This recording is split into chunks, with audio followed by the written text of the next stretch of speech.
Morning morning morning কেমন আছো তোমরা? আশা করি সবাই ভালো আছো। আমিও ভালো আছি, আজকে একটু বেটার আছি, বাট কাজকাম করতে গেলে একটু হাঁপিয়ে যাচ্ছি, কিন্তু আগের তুলনায় একটু বেটার আছি। তো এখন বাজে সকাল 9টা। আমার ঘর ঝাড় দেওয়া, গেট ধোয়া, কুকুরকে খেতে দেওয়া, বাসন ধোয়া, কাপড় কাচা যা ছিল মোটামুটি কমপ্লিট করে জল খেয়ে চা নিয়ে বসেছি। উঠেছি 7:30 নাগাদ, 7:40 এরকম নাগাদ উঠেছি। আর বাইরের ওয়েদারটা আজকে একটু রোদ উঠেছে, একটু ভালো লাগছে। আর হচ্ছে তার মধ্যে কাছাকাছি করেছি, জামা কাপড়গুলো কেচেছি, আর কিছু বাছার আছে, বেড কভারটা কাচবো ভাবছি, রোদগুলো দেখি, তো ওগুলো পরে কাচবো, আগে চাটা খেয়ে নিই। আর যেটা হচ্ছে সব ঠিক আছে, কাজ করছি, বাট একটু হাঁপিয়ে যাচ্ছি। আর হচ্ছে আজকে রথযাত্রা, শুভ রথযাত্রা। আজকে জগন্নাথ দেবের রথ বেরোবে, মাসির বাড়ি যাবে, 7 দিন 8 দিন থাকবে, 4 দিনের দিন ঘুরে আসবে মাসির বাড়ি থেকে। তো আমি সকালে উঠেছি, খুব সকালেই উঠেছি, উঠে সকাল সকাল মালা এসেছিলো, মালা ডাকছে, কী ব্যাপার বলছে, কী গো রথের মধ্যে বেরোচ্ছ না, কোনো প্ল্যানিং করছো না? কারণ আমাদের প্রতিবারই এই রথে প্ল্যানিং হয়, মানে কি বলবো, ওই আর কি জিলিপি, পাঁপড়, পেঁয়াজি, এইসবের মানে ভ্যারাইটিস রকমের প্ল্যানিং হয়। তো আমাদের যে টিমটা আছে, টিমটার সাথে তো পরিচয় করানো হয়নি, করাবো, অবশ্যই করাবো, কাউকে কাউকে দেখিয়েছি, কাউকে কাউকে দেখানো হয়নি। তো তার মধ্যে আমাদের সিনিয়র সিটিজেন আছে যে দুজন, একজন আছেন, কাকিমা আছে, কাকিমা এখন নেই, কাকিমা গেছেন ব্যাঙ্গালোরে ছেলের কাছে। তো কাকিমা তো ভীষণ ভালো মানুষ, উনি আসলে উনি খুব উৎসাহী এই সব বিষয়ে, ভীষণ উৎসাহী, খুব ভালো মানুষ। উনি নেই মানে পাড়াটা পুরো ফাঁকা ফাঁকা, একদমই ফাঁকা। আমার মা এসে বলছে, জানিস তো মিনুদি নেই, আমার ভালো লাগছে না, পাড়াটা পুরো ফাঁকা ফাঁকা লাগছে। বলছি হ্যাঁ, উনি পাড়াটা জুড়ে থাকেন, ভীষণ ভালো লাগে। তো মিনু কাকিমা নেই, আর পাড়ার মোটামুটি আছে। তো চলো, আজকে ইচ্ছে আছে, তো আমি বললাম ঠিক আছে, কত করে কি দিতে হবে বলো? তো বললো ঠিক আছে, ঢুকাই দিই। বললো ঠিক আছে, বিকেলে তাহলে হচ্ছে, আমরা ঠিক আছে বিকেলে তাহলে দেখা যাক, যদি কিছু করি তো অবশ্যই দেখাবো। ছেলে উঠেছে কালকে রাত্রে, বিশ্বাস করো একদম ঘুমাতে পারিনি, পুরো স্টিল নাও, সারা রাত জেগে, সারাটা রাত জেগে।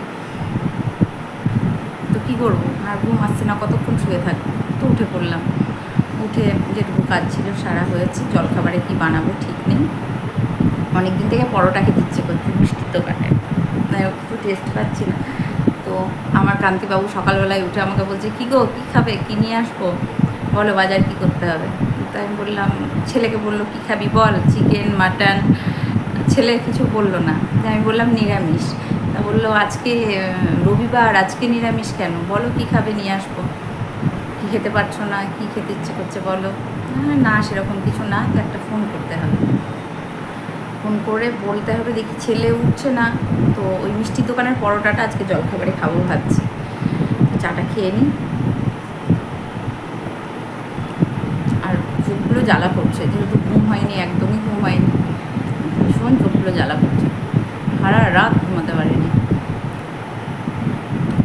কালকে আমাদের 3 জনেরই ঘুম হয়নি, কেন জানি না, কান্তিবাবুরও ঘুম হয়নি, আমারও হয়নি, আমার ছেলেরও ঘুম হয়নি, সারা রাত ঘুম হয়নি, কেন বুঝতে পারছি না। আর আমার চোখগুলো ভীষণ ভীষণ জ্বালা করছে। চাটা খাই।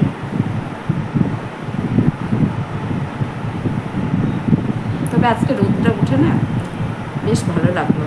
ও আর একটা কথা, আজকে আমার একটা নিমন্ত্রণ আছে। নিমন্ত্রণ বলতে গেলে, আজকে আমাদের অভিযাত্রীতে কুটি পুজো হবে, আজকে না নেক্সট না আজকে। তো সেখানে আমার একটা নিমন্ত্রণ আছে, ওখানকার একজন সদস্য বলে গেছে, বারবার করে বলেছে, আর রাতেও ফোন করেছিল যে বৌদি অবশ্যই আসবেন।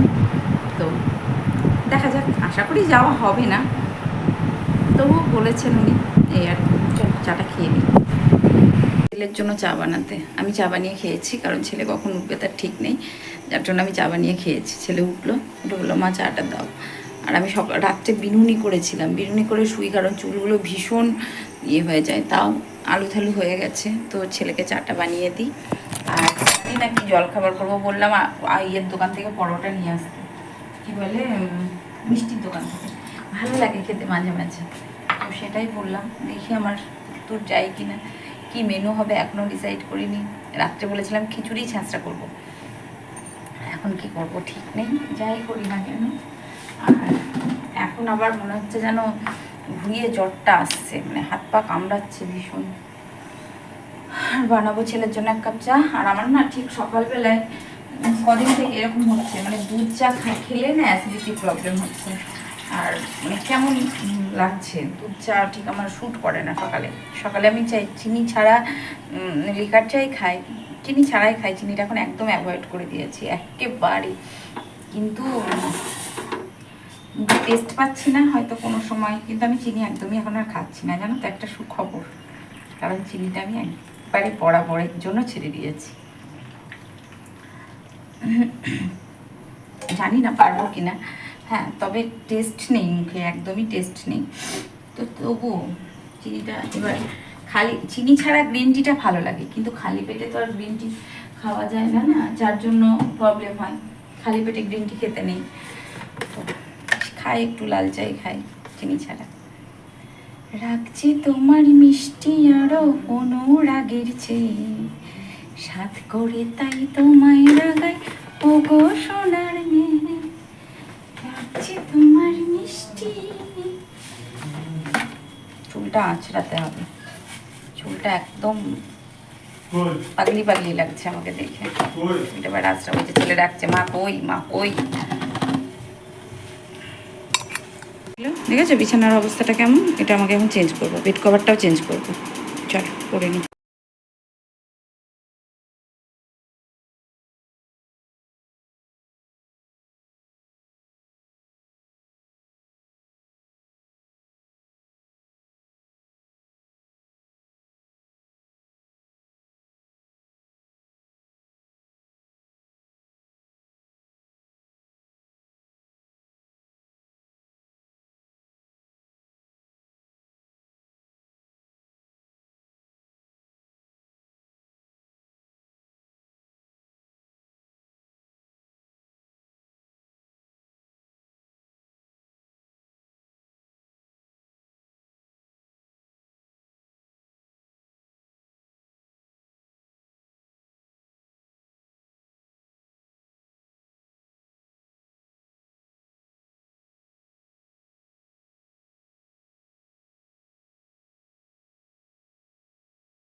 আর যেটা হচ্ছে,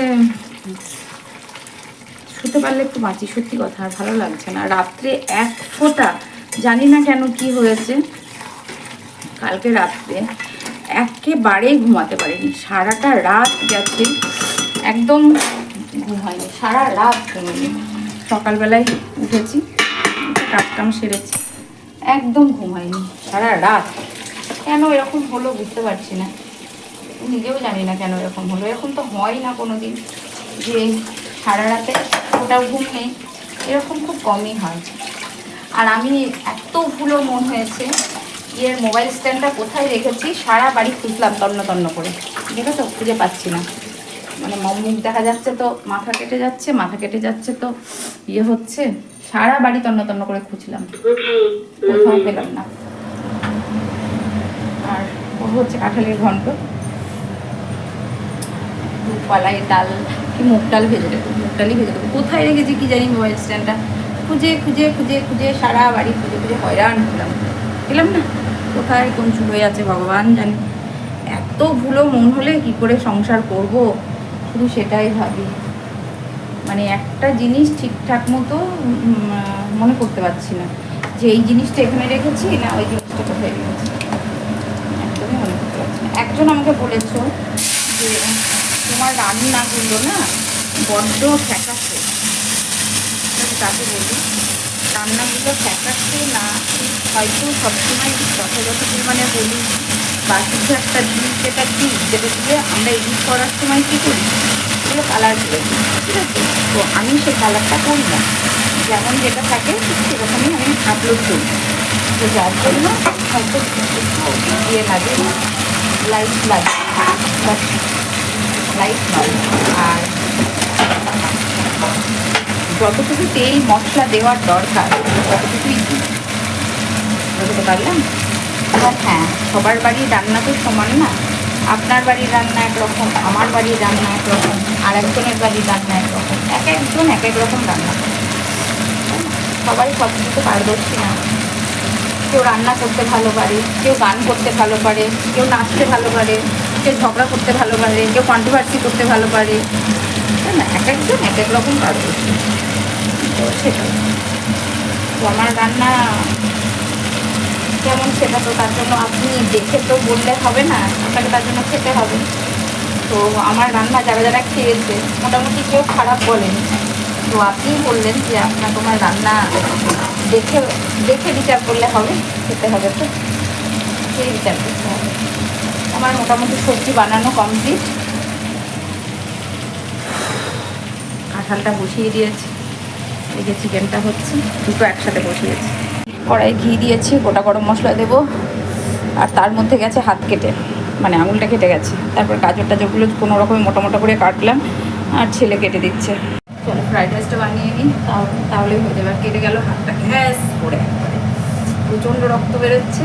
ছেলে বাকিটা কাটছে, আমি গাজরটা একটু মোটা মোটা করে কাটলাম, এই যে মোটা মোটা করে কেটেছি। সমস্তটা হয়ে গেছে, শুধু ফ্রাইড রাইসটা বানালেই হয়ে যাবে। আর রক্ত বেরোচ্ছে, কিছু বেঁধে কিছু কাজ করতে পারছি না, বেরোচ্ছে বেরোক। আমি পেস্ট লাগিয়েছিলাম, তো একটু ভাজবো, ঘি দিয়েছি। আর প্রচণ্ড জ্বালা করছে, কী করে তাকাচ্ছিলাম, তাকিয়েই কাটছিলাম, কাটতে কাটতে কীভাবে, মানে বটিটাতে আবার বেশি ধারও নেই। এমনিতে আমি চাকু দিয়ে বেশি কাটি, কিন্তু এই কি মনে হলো যে ওখানটায় বসে বসে কাটি। এমনি সব সবজিগুলো কাটা হয়ে গেছে, সব কেটে মিঠু ফোন করেছিলাম, মিঠুর সাথে একটু ভেজাচ্ছিলাম, ভেজাতে ভেজাতে বেড়ে গেছে। হ্যাঁ, বল বল করে রক্ত বেরোচ্ছে। এমনি শরীরে রক্ত পাওয়া যায় না, হিমোগ্লোবিন কম, এই কম ওই কম, ডাক্তার বলবে রক্ত কম, কুলেখাড়া খান, এই খান সেই খান, কিন্তু গেল আমার হাতটা কেটে গ্যাস করে। তো এখন ভীষণ জ্বালা করছে। আরে কতদিন ব্যথা থাকবে তাও জানি না, তো পেস্ট দিয়ে টিপে ধরে রেখেছি, কারণ প্রচণ্ড রক্ত বেরোচ্ছে। অভিশাপ অভিশাপ বন্ধু, অভিশাপ। যে বাহাতে রান্না এত অভিশাপ দিলে হয়, সকলেই অভিশাপ দিচ্ছে, ঘর ঘর বাইরের লোক যে যেখানে পাচ্ছে। তো হ্যাঁ, লাগে, অভিশাপ লাগে, লাগে না বলা ভুল, অভিশাপ লাগে। আর হচ্ছে জ্বালা করছে, স্নান করবো, মাথায় আজকে আর কিছু দেবো না, তেল ফেলও দেবো না, স্নানটা করবো। আর গা হাত পা চাবাচ্ছে, আর বাঁ হাত দিয়ে দিচ্ছি, কারণ আমার ডান হাতটাতে প্রচণ্ড ব্যথা করছে। পুরোটা দেবো না,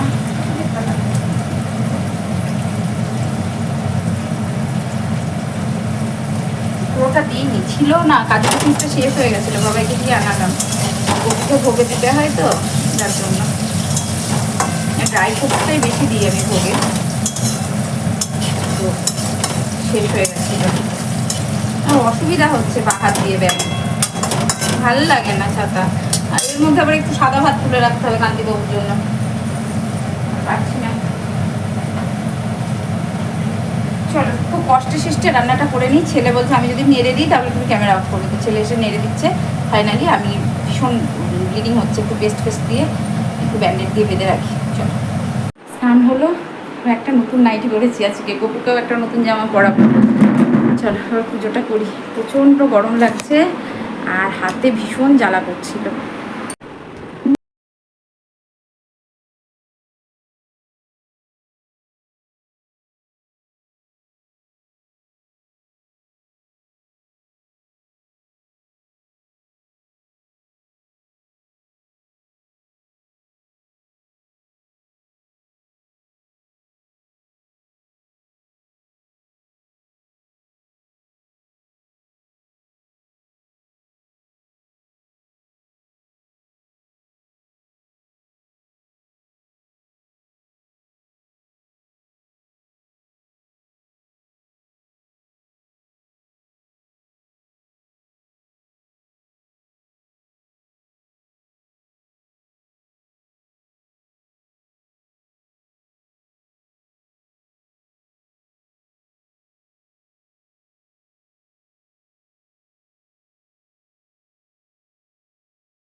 কিসমিসটা দিইনি, জিলিপি দিয়েছি, সব পুজো কমপ্লিট হয়ে গেল।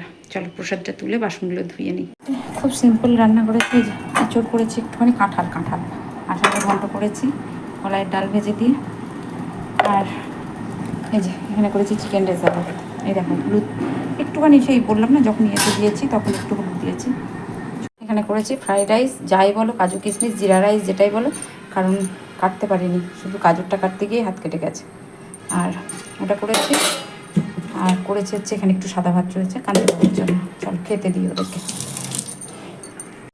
ভালো অনেকটা পরে আসলাম, স্নান করলাম, পুজো করলাম, খেতে দিলাম। খেতে দেওয়ার পর খেতে দেওয়ার পর আমি নিজে একটু খেলাম। তা সত্যি রান্নাটা ভীষণ ভালো হয়েছে, ফ্রাইড রাইসটা তো দুর্দান্ত হয়েছে, শুধু মুখেই খাওয়া যাচ্ছে, এতটা সুন্দর হয়েছে। আর খেতে বসে প্রচণ্ড হাতে জ্বলছে, এই যে হাত কেটে গেছে, দেখা যাচ্ছে কি, যাই হোক কেটে গেছে, জ্বলছিল ভীষণ। তো চুলটাও আঁচড়াতে পারছিলাম না, ছেলে পিছনটা আঁচড়িয়ে দিল। ছেলেকে বললাম বাবা এই পিছনটা আঁচড়িয়ে দে, ও পিছনটা আঁচড়িয়ে দিল চুলটা। তো জ্বলছে, বাসন মাজতে পারছিলাম না, মানে ভীষণ জ্বলছিল। তো ব্যথা হয়েছে বেশ, কারণ বটিতে কাটা তো বেশ ব্যথা হয়েছে, যে পুরোটা ছিঁড়ে গেছে। তো এই হচ্ছে ব্যাপার। আর এবার একটু শোবো, ছেলেকে বললাম একটা মুভি চালা, দেখি চালাই কিনা, ছেলে অন করে কিনা। আর রীতাদির পাশের বাড়ি রীতাদির এসেছে জ্বর, ওদেরকে দেখে আসলাম, সিদ্ধ ভাত করে খেয়েছি। আর গোপালের প্রসাদ দিয়ে আসলাম। আর বিকেলে আমাদের দেখা যাক, মালাকে ফোন করবো এবার, মালা কি বলছিল যে কিছু করবে, দেখা যাক, ফোন করি আগে, ফোন করে জানবো কী করবো। বলতে গেলে ওই করবে বলছিল, ওই কী বলে ওটাকে, ওই জিলিপি টিলিপি নিয়ে এসে খাবে, তাই মানে জিলিপি চপ, যেটা আমরা প্রতিবারই খাই, জিলিপি চপ পেঁয়াজি নিয়ে এসে সবাই মিলে, তো সেটাই করবে। ফিস্ট করবো বলছিলাম, তা ফিস্ট করি, তা যে মার জ্বর এসছে, নাহলে টুটাইদি বলছিল যে তাই ডিম ভাত খাওয়ার থেকে বাড়িতে এই, আমি বললাম ডিমের ঝোল ভাত ফিস্ট করো, পুনিদি বারবার বলে, তো বলছে ডিম ভাত খাওয়ার থেকে চলো চিকেন করি, চিকেন ভাত খাই। দিয়ে বললো, দিয়ে রীতা যে মা জ্বর এসেছে, খিচুড়ি করা খুব ঝামেলা। তো এই হচ্ছে ব্যাপার, ছেলের সাথে কথা বলছি, তো একটু রেস্ট করি, আর পারছি না, চোখ মুখগুলো ভীষণ জ্বালা করছে, ঘুম হয়নি, সারা রাত ঘুম হয়নি, যার জন্য ভীষণ জ্বালা করছে। হ্যাঁ ঠিক আছে, ওটা নতুন চশমা তো, একসাথে দুটো করা হয়েছিল। হ্যাঁ রিমলেস আমারও একটা করতে দেবো। তো এই হচ্ছে ব্যাপার, চলো একটু শুই, পরে আবার দেখা হচ্ছে বিকেলে। ফ্রেন্ডস গুড ইভিনিং, এখন বাজে 6টা মতো। তো আমি গুড ইভিনিং বলা যায়, কারণ সন্ধ্যা হয়ে গেছে। আর বানিয়েছে হচ্ছে আমার জন্য আর আমার বাবার জন্য 2 কাপ চা, কারণ ঘুমাইনি। আমিও ঘুমাইনি, আমার বাবাইও ঘুমাইনি, কারণ প্রচণ্ড লাউডলি আমাদের কান্তিবাবু ভিডিও দেখছিলেন, যার জন্য আমাদের দুজনের কারোর ঘুম হয়নি। এসি অন করেছিলাম, এসিটা অফ করে দিয়েছেন। ওনার ঠান্ডা লাগলে এসি অফ করে দেবেন, ওনার গরম লাগলে এসি অন করবেন। তো সেইটা আমাকে আর আমার ছেলেকে দুজনকেই অ্যাডজাস্ট করতে হয়। তো চল, বানিয়েছি দুজনের জন্য চা, আমার জন্য আর আমার ছেলের জন্য। চাটা খাবো বসে বসে। এই দেখো, ছেলের জন্য দুধ চা, আমার জন্য লাল চা। আর ওটা হচ্ছে সন্ধ্যা দিলাম, সন্ধ্যা দেওয়া হয়ে গেছে, ঠাকুরকে ভোগ দিলাম। আর হচ্ছে রাত্রের যা খাবার দাবার আছে হয়ে যাবে, কিন্তু যেটা করতে হবে সেটা হচ্ছে রুটি করতে হবে। শুধুমাত্র কটা রুটি করলেই কমপ্লিট, কারণ ফ্রাইড রাইস রয়েছে, অনেকটা চিকেন রয়েছে, তারপরে কাঁঠালের তরকারিটা রয়েছে, দই মিষ্টি হাবি জাবি এসব তো রয়েছে, এগুলো আমি খাবো না। আমার জন্য কিছু একটা বানাতে হবে, কিংবা কিছু আমি একটা অর্ডার করবো ছেলেকে বলে, কারণ আমার ওইসব আর কিছু খেতে ইচ্ছে করছে না। ছেলেকে বলেছিলাম একটু স্পাইসি করে চাউমিন নিয়ে আসতে, যদি নিয়ে আসে তো ওটাই হচ্ছে আমার রাত্রির ডিনার। আর আমি ফেসবুকে একটা রিলস পোস্ট করেছি, হ্যাঁ। তো আমার এক কাকু আছে, কাকু মানে আমার বাবার ভাই, মানে হচ্ছে বাবার কাকার ছেলে, ঠিক আছে, আমার বাবার কাকার ছেলে। তো ওই কাকুটা আমাকে দেখেছে, একটু আগে আমি একটা গানের রিলস পোস্ট করেছিলাম ফেসবুকে, যে হয়তো কোনো দিন ভুলে যাবে তুমি, ভুলতে কি পারবো তোমায়, এই রিলসটা পোস্ট করেছি। তো আমার কাকু বলেছে, আমাকে মেসেঞ্জার লিখেছে, কিরে মা কি হলো তোর? আমি বলেছি না কাকু, আমার কিছু হয়নি। কাকু ভেবেছে যে হয়তো মানে আমি তো ওনার মেয়ে, হয়তো মেয়ে হয়তো খুব ডিস্টার্ব, কিন্তু না হলো না কাকু কিছু হয়নি। কাকুর কিন্তু বেশি বয়স না, আমার বাবার কাকার ছেলে, মানে হচ্ছে কেমন বয়স হবে কাকু, কেমন বয়স হবে, এই 45 না 45-এর বেশিই হবে। রমেশ কাকুর বয়স কত হবে মা বলতে পারবে, কি 50 50 50 48 50 এরকম হবে। তো কাকু আমাকে বলছে কি হয়েছে রে মা, কাকু মনে করছে মেয়ের হয়তো ভীষণ দুঃখ। আমরা না কাকু আমার কিছু হয়নি। তো এই হাসি পেলো ভীষণ কাকুর এটা দেখে। কাকু তো অত বোঝে না, হয়তো ভেবেছে যে সত্যি সত্যিই আমার দুঃখ হয়েছে, বা দুঃখে আমি গান করছি, এরকম একটা ব্যাপার। তো এই ভিডিওটা দেখবে, সবাই দেখবে, যখন আমার ফ্যামিলিরও দেখবে, বা সবাই যখন দেখবে, দেখে সবাই ভাববে যে না, তুমি সেটার জন্য আমি ক্লিয়ার করলাম না, আমার মনে কোনো দুঃখ নেই, কোনো কিচ্ছু নেই। ইভেন আমি দুপুরবেলায় সারা দুপুরবেলায় ঘুমাইনি, আর এই টুকটাক এটা সেটা করেছি। এখন বসবো হচ্ছে গৃহদাহ নিয়ে, শরৎচন্দ্রের উপন্যাস গৃহদাহ, ওটা অর্ধেকটা বহুবার পড়েছি, কিন্তু ভীষণ ভালো লাগে, এত ভালো লাগে আমার, মানে আমি উপন্যাস বেশিরভাগ শরৎচন্দ্রের পড়তেই বেশি ভালোবাসি, আমি বহুবার পড়েছি, তবুও আমার ভালো লাগে। তো ওটা নিয়েই বসবো।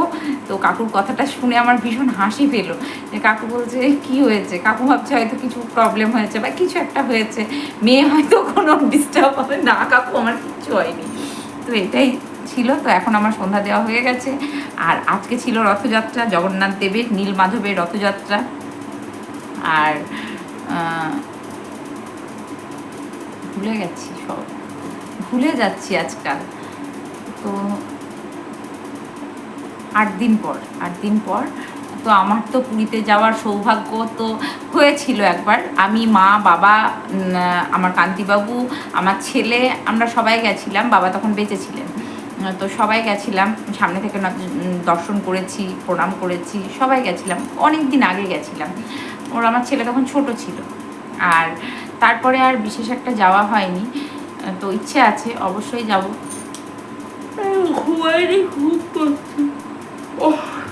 ভীষণ ঘুম পাচ্ছে। তো এটা হচ্ছে ব্যাপার। আর বাড়িতেই বসে কাটলো, কারণ আমি পাড়ার মধ্যে থাকি, আর যে বাইরে গিয়ে যে রথ দেখবো বা রথ টানবো সেরকম আমার আজকে শরীরের কন্ডিশন ছিল না, ভীষণ খারাপ ছিল। সকাল থেকে প্রচুর কাছাকাছি করেছি, কাজ করেছি, একটু ফোনে দেখলাম, একটু শুনলাম, ভালো লাগলো দেখতে, শুনতেও বেশ ভালো লাগলো। তো চলো, এই ছিল আজকের আমার রুটিন সকাল থেকে রাত পর্যন্ত। তো এখন রাত হয়ে গেছে, অনেকটাই রাত হয়ে গেছে, একবার আমার চা খাওয়াও হয়ে গেছে, কারণ মাথা ধরেছিল যার জন্য প্রচণ্ড চা খাওয়াও হয়ে গেছে। আর রাত্রে বানাবো 2টো রুটি, আর কান্তিবাবুর 2টো রুটি, আর ছেলের ফ্রাইড রাইস আছে, আমি কিছু একটা অর্ডার করব। কারণ আমার না কদিন থেকে ওই গত্তা দিয়া একই খাবার আর ভালো লাগছে না। তো রুচ্ছে না। ভাবলাম ছেলেকে বললাম বাবা একটু স্পাইসি করে চাউমিন নিয়ে আসিস, দেখি ছেলেকে নিয়ে আসলে ওটাই আমি খাবো, ওটাই আমার ডিনার। চলো মোটা হয়ে যায়, যা হয় হবে, সে দেখা যাবে ক্ষণ, সে যখন হব তখন। পুজোর আগে আবার ডায়েট করবো পুজোর আগে আবার একদম স্ট্রিক্টলি। তবে হ্যাঁ, একটা ভালো খবর যেটা হচ্ছে আমি চিনিটা এখন খাচ্ছি না, মিষ্টিটাও অ্যাভয়েড করছি, তো চিনিটাও খাচ্ছি না, কিন্তু মানে পুজোর আগে আবার নতুন করে ডায়েট শুরু করবো। তো চলো আজকের মতো আসি, দেখা হচ্ছে না। ও আরেকটা দেখেছো, বলতে গিয়ে আরেকজন আমাকে বলেছো দিদিভাই তুমি কি, সেটা আমার ভাই, তো সে বলেছে দিদিভাই তুমি কি মেকআপ করে ভিডিও করো? না গো, আমার অরিজিনাল স্কিন দেখো, আমি মেকআপ টেকআপ কিচ্ছু করি না। খুব রেয়ার আমি যদি কোনো বিয়ে বাড়িতে যাই, তো আমি তখন হয়তো ল্যাকমির কিছু কিনে রেখেছি প্রোডাক্ট, তখন হয়তো একটু মেকআপ করি। লাস্ট মেকআপ করেছিলাম আমার মনে আছে রৌনকের বিয়েতে, রৌনককে আমাদের পাড়ার কৃতিকার ছেলের বিয়েতে, রৌনকের বিয়েতে আমি লাস্ট মেকআপ করেছিলাম, আমি নিজেই সেজেছিলাম, লাস্ট মেকআপ ওটাই করছিল। আর আমি কোনো মেকআপ টেকআপ করি না, তো আমি ক্যামেরার সামনে এমনিই আসি, আমার ক্যামেরাতে কোনো ফিল্টার মারা নেই, কিচ্ছু না, মানে আমার ফোনটা হচ্ছে স্যামসংয়ের, কোনো ফিল্টার টিল্টার কিচ্ছু না, আমি একদম কোনো মেকআপ নেই, শুধু জাস্ট ওই ফেস ওয়াশ দিয়ে মুখটা ধুই, এই, আর কোনো মেকআপ নেই গো। এই ছিল, তো ক্লিয়ার করে দিতে পেরেছি, আমার কোনো মেকআপ ছাড়াই আমি ক্যামেরার সামনে আসি, ঠিক আছে। আর দেখো আমি তো ডেলি ব্লগ করি, তো এই মেকআপ চোকআপ করে করে এগুলো আসা তো মানে আসতে পারি না, কোনো দিন ঠিকঠাক চুলটাই আশ্রয় না, দেখো তো তোমাদের সামনেই এলো ক্ষেত্রীর মতো চলে আসি, চুলটা আশ্রয়েও আসি না আমি। তো চলো সবাই ভালো থেকো, সুস্থ থেকো, ভালোবাসাই থেকো, আমাকে একটু সাপোর্ট করো, একটু ভালোবেসো, তোমাদের ভালোবাসায় যেন আমি অনেকটা দূরে এগিয়ে যেতে পারি। আর একটা বন্ধু আমাকে বেশ ভালো কমেন্টস করছে, আমার শুনতে ভীষণ ভালো লাগছে, তো সেই বন্ধুর জন্য অসংখ্য ধন্যবাদ, থ্যাংক ইউ সো মাচ। বন্ধুটার নাম আমি এই মুহূর্তে নিচ্ছি না, তো সেই বন্ধুর জন্য যে আমাকে বলেছো, এত ভালো কমেন্ট করেছো, ওই কমেন্টসের জন্য আমি অনেকটা ইন্সপায়ার্ড হচ্ছি। তো সো প্লিজ পাশে থেকো, সঙ্গে থেকো, ভালোবাসা দিও। আজকের মতো আসি, দেখা হচ্ছে নেক্সট ভিডিওতে, টাটা।